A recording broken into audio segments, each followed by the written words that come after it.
Americans are worried about our federal budget deficit. But people who worry about our country's economic health also need to understand that we're creating another kind of deficit in the U.S. that impacts every community and industry in the country, the innovation deficit. America's economy has been built on innovation and new ideas that create jobs and healthy communities. After World War II, our federal government helped the U.S. grow the world's strongest economy with strategic investments in education, science, and technology that made our country the world's innovation leader. Research funded by the National Science Foundation, the National Institutes of Health, NASA, and the Departments of Defense, Energy, Agriculture, and Commerce has led to life-saving vaccines, lasers, MRI, touchscreens, GPS, and even the Internet.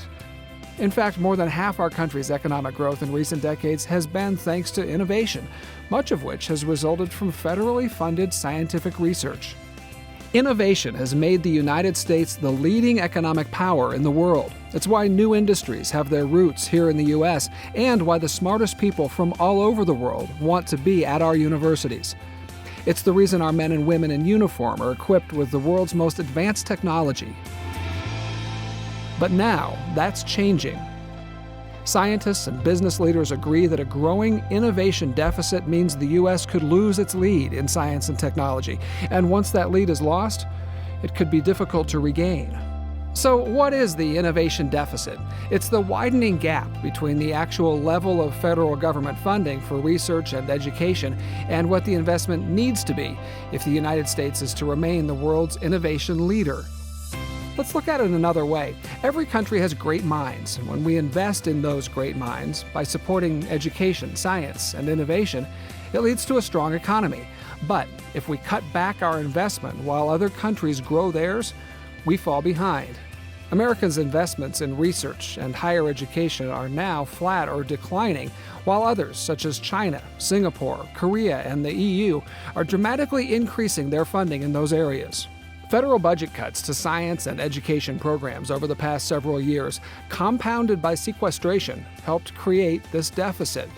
If we don't address the innovation deficit, it will be impossible to grow our economy, overcome our budget deficit, and create the jobs of the future as the rest of the world makes great strides. And the stakes are high. What country will become the magnet for the world's best and brightest scientists and engineers? What country will create the next information technology industry or biotechnology revolution? Who will make the next big discoveries in medical treatments, devices, and life-saving drugs?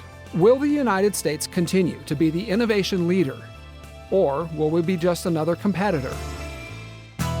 If the United States is to remain the world's innovation leader, we must close the innovation deficit by growing and sustaining federal investments in scientific research and education. We need students and teachers who are challenged to think critically and ask tough questions. We need laboratories that have the resources to break new ground. We need great universities that attract and grow great thinkers. Together, we can make it happen. Please tell your member of Congress to close the innovation deficit by supporting strong funding for research and education. America's future prosperity and national security depend on it.